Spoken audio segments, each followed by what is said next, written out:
नमस्ते स्टूडेंट्स। पिछले वीडियो में हमने रणजीत सिंह के प्रशासन के बारे में अध्ययन कर रहे थे। उनके केंद्रीय प्रशासन के 12 विभाग थे, उनमें से 4 महत्वपूर्ण विभागों के बारे में चर्चा कर रहे थे, जिसमें 2 विभागों के बारे में हमने देख लिया था। तीसरा विभाग का नाम था दफ्तर एवं मुआजिब। यह सैनिक और नागरिक कर्मचारियों को दिए जाने वाले वेतन का हिसाब रखता था। चौथा विभाग था दफ्तर ए रोजनामचा इकराजात। यह विभाग प्रतिदिन होने वाले संपूर्ण खर्चे का हिसाब रखता था। आय की प्रमुख मदें थी नजराना, जब्ती में जुर्माना व संपत्ति जब्त करना। इसके अलावा आबकारी, वजूहाते मुकर्ररी, न्याय संबंधी आय व्यय, चौकियात, प्रतिदिन उपयोग में आने वाली वस्तुओं पर कर आदि थे। भूमि कर के निर्धारण के लिए 1823 तक बटाई और बाद में कनकूत प्रथा अपनाई। पंजाब उस समय 4 प्रांतों में विभाजित था: लाहौर, कश्मीर, मुल्तान तथा पेशावर। प्रांतों के प्रमुख को नाजिम कहा जाता था। कारदार नामक अधिकारी जिलों के प्रशासन का कार्य करता था। रणजीत सिंह के सर्वोच्च न्यायालय को अदालत ए आला कहा जाता था। यह लाहौर में थी। जो उनकी सर्वोच्च न्यायालय थी वो लाहौर में थी। फ्रांसीसी लेखक विक्टर जैक्विमो ने रणजीत सिंह को एक असाधारण पुरुष व छोटे पैमाने पर बोनापार्ट कहा है। रणजीत सिंह की एक आंख चेचक से खराब हो गई थी। रणजीत सिंह भारत के प्रथम शासक थे जिन्होंने सहायक संधि को अस्वीकार किया व कभी अंग्रेजों के सामने समर्पण नहीं किया। रणजीत सिंह की 1839 ईस्वी में मृत्यु हो गई।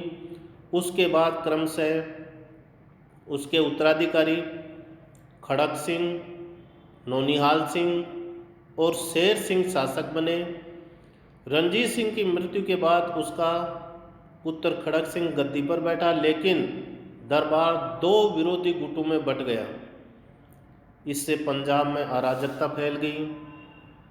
एक गुट संधावालिया सरदारों का था, जिसमें चेत सिंह, अतर सिंह लोहान, ना सिंह तथा उसका भतीजा अजीत सिंह था। दूसरे गुट में डोगरा बंधु थे, वो थे ध्यान सिंह, गुलाब सिंह, सुचेत सिंह। खड़क सिंह को बंदी बनाकर उसके पुत्र नौनिहाल सिंह को शासक बनाया गया। खड़क सिंह की मृत्यु के दिन ही दाह संस्कार से लौटते वक्त दुर्घटना में नौनिहाल सिंह भी उसी दिन मर गया। इसके बाद सत्ता संघर्ष में संधावालिया दल ने नौनिहाल सिंह की माता रानी चांद कौर का पक्ष लिया।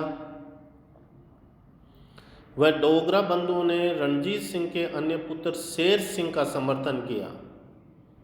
1841 ईस्वी में शेर सिंह ने सत्ता हथिया ली, लेकिन 1843 ईस्वी में अजीत सिंह ने गोली मारकर शेर सिंह की हत्या कर दी। वह ध्यान सिंह की भी हत्या कर दी।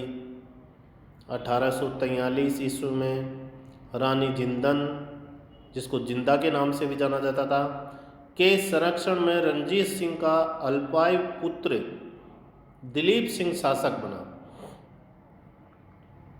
हीरा सिंह डोगरा वजीर बना, किंतु रानी जिंदन का प्रेमी लाल सिंह ने सेना को अपनी तरफ मिलाकर 1845 ईस्वी में स्वयं वजीर बन गया। वह तेज सिंह को सेनापति बना दिया। दिलीप सिंह के समय अंग्रेजों ने पंजाब पर आक्रमण किया, अतः प्रथम आंग्ल सिख युद्ध शुरू हुआ। रानी जिंदा का भाई जवाहर सिंह वजीर बना, किंतु सेना जवाहर सिंह से रुष्ट हो गई। तथा जोरावर सिंह का वध कर दिया। अब हम प्रथम आंग्ल सिख युद्ध जो कि 1845 से 1846 ईस्वी तक चला, उसके बारे में अध्ययन करेंगे। यह युद्ध लॉर्ड हार्डिंग के समय हुआ। सर ह्यूगफ अंग्रेजी सेना के प्रधान सेनापति थे। ह्यूगफ के नेतृत्व में अंग्रेजी सेना ने लाल सिंह के नेतृत्व वाली सिख सेना को 13 दिसंबर 1845 ईस्वी को मुदकी नामक स्थान पर पराजित कर दिया। अंग्रेजी सेना ने सतलज नदी पार कर लाहौर को जीत लिया। इसके बाद सिख सेना फिरोज शाह, बादोवाल तथा आलीवाल के युद्ध में पराजित हुई। 10 फरवरी 1846 ईस्वी को सबराऊ के युद्ध में सिखों की निर्णायक पराजय हुई। लाल सिंह और तेज सिंह के विश्वासघात के कारण प्रथम आंग्ल सिख युद्ध में सिख सेना पराजित हो गई। 8 मार्च 1846 ईस्वी को दोनों पक्षों में लाहौर की संधि हुई, जिसकी प्रमुख शर्तें, जिसमें से पहली शर्त है सतलज नदी के दक्षिण के सभी प्रदेश अंग्रेजों को सौंप दिए गए। लाहौर दरबार ने 1.5 करोड़ रुपए युद्ध का हर्जाना देना स्वीकार किया। लाहौर में एक ब्रिटिश रेजिडेंट नियुक्त किया गया। सर हेनरी लॉरेंस प्रथम रेजिडेंट नियुक्त किया गया। चौथी शर्त थी सिख सेना में कटौती की गई। वह सेना की संख्या 20,000 पैदल सैनिक और 12,000 घुड़सवार तक तय किए गए। लाहौर दरबार 1.5 करोड़ के हर्जाने में से आधी रकम ही दे पाया। शेष के बदले उन्होंने कश्मीर दे दिया, जिसे अंग्रेजों ने डोगरा सरदार गुलाब सिंह को 1 करोड़ रुपए में बेच दिया। अंग्रेजों ने संधि के बदले दिलीप सिंह को रानी जिंदन के संरक्षण में महाराजा स्वीकार किया। लाल सिंह को वजीर व तेज सिंह को सेनापति के रूप में स्वीकार किया। 6 दिसंबर 1846 ईस्वी को भेरुवाल की पूरक संधि के द्वारा यह तय हुआ कि दिलीप सिंह के वयस्क होने तक ब्रिटिश सेना लाहौर में रहेगी। इसके अलावा लाहौर का प्रशासन 8 सिख सरदारों वाली एक परिषद को सौंपकर महारानी जिंदन को 48,000 रुपये वार्षिक पेंशन देकर शेखपुरा में भेज दिया गया। सर हेनरी लॉरेंस को लाहौर में रेजिडेंट के रूप में नियुक्त किया गया। अब हम द्वितीय आंग्ल सिख युद्ध, जो कि 1848 से लेकर 1849 ईस्वी तक चला, के बारे में अध्ययन करेंगे। द्वितीय आंग्ल सिख युद्ध का तात्कालिक कारण मुल्तान के सूबेदार मूलराज का विद्रोह था। शेर सिंह भी मूलराज के साथ मिल गया था। द्वितीय आंग्ल सिख युद्ध के समय भारत का गवर्नर जनरल लॉर्ड डलहौजी था। 1848 ईस्वी में दोनों पक्षों के बीच रामनगर का युद्ध हुआ। 13 जनवरी 1849 ईस्वी को चिलियांवाला युद्ध लड़ा गया, जो कि अनिर्णित रहा।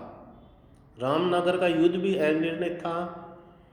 इससे अंग्रेजी सेना का नेतृत्व लॉर्ड गप ने किया। वह सिख सेना का नेतृत्व इस युद्ध में शेर सिंह ने किया था। चिलियांवाला युद्ध के बाद डलहौजी ने गप के स्थान पर चार्ल्स नेपियर को सेनापति बनाया।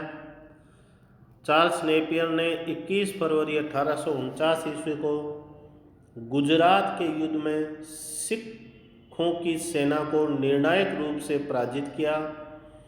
गुजरात के युद्ध को तोपों के युद्ध के नाम से भी जाना जाता है, क्योंकि इस युद्ध में तोपों का बड़े पैमाने पर प्रयोग किया गया था।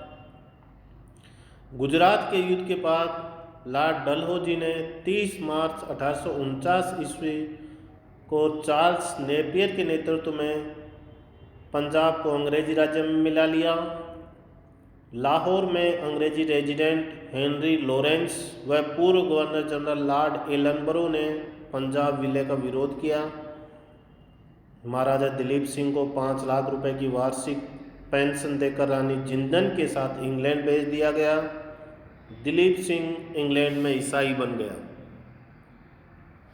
1849 ईस्वी में पंजाब का प्रशासन 3 कमिश्नरों जॉन लॉरेंस, हेनरी लॉरेंस तथा चार्ल्स जी मंसेल के बोर्ड को सौंप दिया गया। हेनरी लॉरेंस इस बोर्ड के अध्यक्ष थे। 1853 ईस्वी में बोर्ड को समाप्त कर चीफ कमिश्नर नियुक्त किया गया। सर जॉन लॉरेंस पंजाब का प्रथम चीफ कमिश्नर बन गया। इस प्रकार पंजाब राज्य का अंत हुआ और इसे अंग्रेजी साम्राज्य में मिला लिया गया।